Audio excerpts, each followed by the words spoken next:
I call Marama Davidson, 5 minutes. Kia ora. Thank you, Mr. Speaker. So this bill seeks to fix a mistake that recently came to light, which found that the law was not being followed. The law was not being followed, and people receiving a benefit were missing out on a day's pay, Mr. Speaker, and that has been happening since 1998. What I'd like to raise in this short call is that the law says that they were entitled to this. This is a legal entitlement. Retrospective legislation to deny people what is owed to them is, I think, an affront to the rule of law.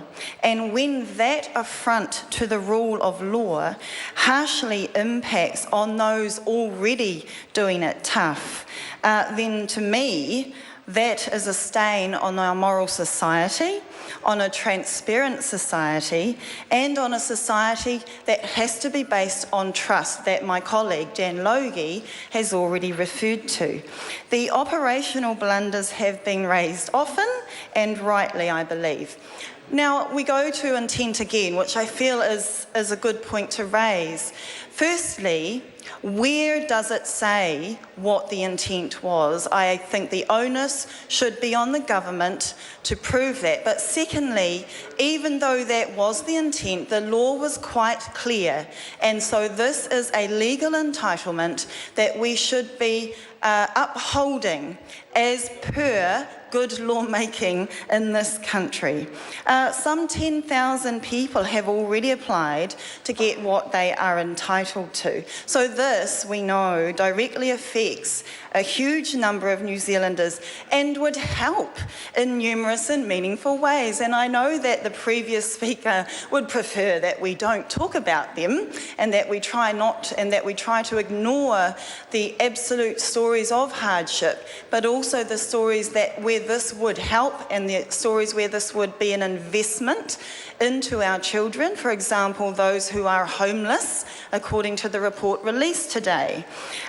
So denying this payment is absolutely going to add to the hardship that too many are already feeling. For example, the economy, the employment, the state of employment at the moment is up and down. It's tumultuous. So people have needed to move in and out of employment for so many valid reasons.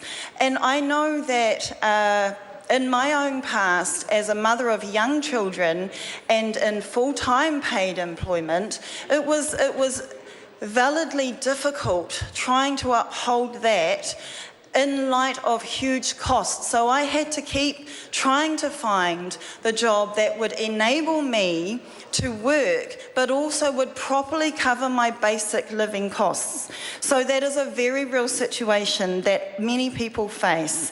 And you know, that's the nature of our current employment market. It's precarious. And again, I would like to support what Poto has said. I also wanted to talk about our seasonal workers, who often, you know, the nature of their work is unstable, and they're often in and out of these employment situations, and this has undoubtedly hit them hard. Those stand-down periods have undoubtedly hit them hard.